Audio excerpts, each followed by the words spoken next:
Channel आज हम पढ़ने वाले मैकेनिकल वाइब्रेशन में टॉपिक है natural frequency of free transverse vibration.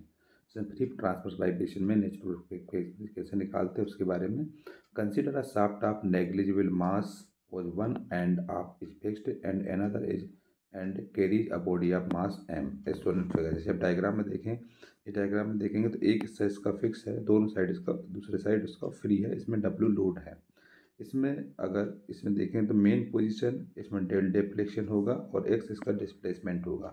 इस तरीके से ये डिस्प्लेसमेंट पे जब आएगा, इसका जब फ्री बॉडी डायग्राम देखेंगे तो इसमें आ जाएगा mass into acceleration M into X double dot, और यहाँ के इंटू एक्स होगा।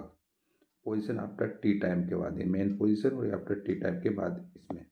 तो इसमें फ्री ट्रांसवर्स वाइब्रेशन है। इसमें नेचुरल फ्रिक्वेंसी कैसे निकालते हैं इसके बारे में जानते हैं। तो ये एक साइड ये फिक्स होता है, दूसरी साइड उसमें वेट के कारण लोड लगता है, जिसके कारण ये इस तरीके से अप्लाई होता है। एक अप्लाई होता है यहाँ पर स्प्रिंग स्टिफनेस के लिए, तो के इंटू एक्स, तो यहाँ मास इंटू एक्सेलरेशन होगा तो M into X double dot. ये मेन पोजीशन है, यहाँ पर पोजीशन आफ्टर टाइम टी। ये इसका डिस्प्लेसमेंट है, ये आपका डिफ्लेक्शन है, और यहाँ पर ये डिस्प्लेसमेंट है। सो इसमें पॉइंट लेंगे डेट के, इसका है stiffness of the shaft, shaft की स्टेपनेस है, और डेल है इसमें deflection due to weight of the body, और एक्स इसमें displacement of body from mean position after time T time के बाद। So gravitational pull on the body W equal to हो जाएगा M into G will be equal to K into del के बराबर होगा। So, since the body is displaced from its equilibrium position by a distance x and is released after time t, so restoring force होगा W minus K into del plus X. तो इसका हम multiply करेंगे तो W minus K into del minus के x, चूँकि W equal to होता है के into deflection, stiffness into deflection, तो के इंटू डेल। यहाँ पर W की जगह पे यहाँ पुट कर देंगे के into del minus K into del into minus के एक्स। तो यहाँ से प्लस और माइनस वाला कैंसिल हो जाएगा, तो यहाँ बचा है माइनस के इंटू एक्स बचा है इक्वेशन नंबर 1। तो रजिस्टरिंग फोर्स क्या आ गया, minus K into x. Accelerating force जो है वो होता है एम इंटू एक्सेलरेशन होता है M into X double dot. So for equilibrium of the body acceleration force equal to restoring force, यहाँ हो जाएगा M x double dot equal to minus के एक्स। इसको हम इस साइड लेके जाएंगे तो ये प्लस का हो जाएगा, तो ये हो जाएगा M x double dot plus K X equal to zero होगा, जिसमें एम को हम डिवाइड कर देते हैं दोनों साइड, यहाँ एक्स डबल डॉट प्लस के upon M into x equal to zero के बराबर हो जाता है। क्योंकि एक जनरल इक्वेशन होती है वाइब्रेशन के लिए comparing with the general equation of simple harmonic motion, तो ये होती है X double dot plus omega N square X equal to zero. इससे इस वाली इक्वेशन को कंपेयर करेंगे दोनों को, तो यहाँ पर हम देखेंगे कि ओमेगा एन इक्वल टू हो जाता है रूट के अपॉन एम। तो नेचुरल फ्रिक्वेंसी का फार्मूला होता है omega N upon two pi, मतलब 1/2 pi root k upon M, हम इसको लिख सकते हैं। So F N equal to 1/2 pi root g upon del भी लिख सकते हैं, क्योंकि के इंटू डेल के बराबर भी होता है। तो जी इंटू डेल रखते हैं, जी की वैल्यू अगर 9.81 रखेंगे तो यहाँ पर आ जाएगा 0.4985 अपॉन रूट डेल आ जाएगा।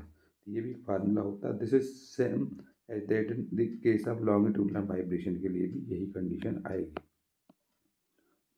यही ट्रांसफर वाइब्रेशन और यही लॉन्गिट्यूडनल वाइब्रेशन के लिए भी यही कंडीशन आएगी। तो इसमें अगर हम देखें तो नेचुरल फ्रिक्वेंसी या free transverse vibration, free transverse vibration है, तो उसमें नेचुरल फ्रिक्वेंसी कैसे निकालते हैं।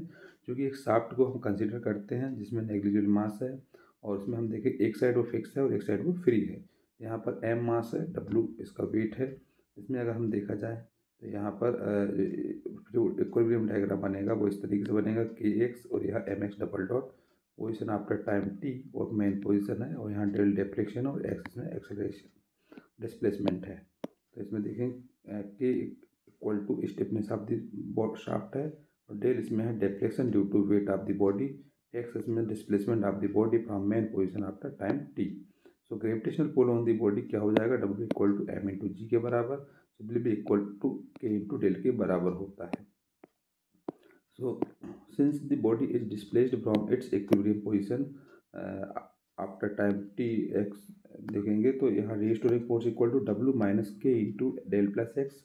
तो W minus K into del minus X, W equal to K into del होता है, तो यहाँ पर हमने इसको यहाँ पर पुटअप किया, तो यहाँ होगा के इंटू डेल माइनस के डेल माइनस के एक्स, तो यहाँ प्लस और ये माइनस कैंसिल हो गया, तो यहाँ बचा माइनस के एक्स।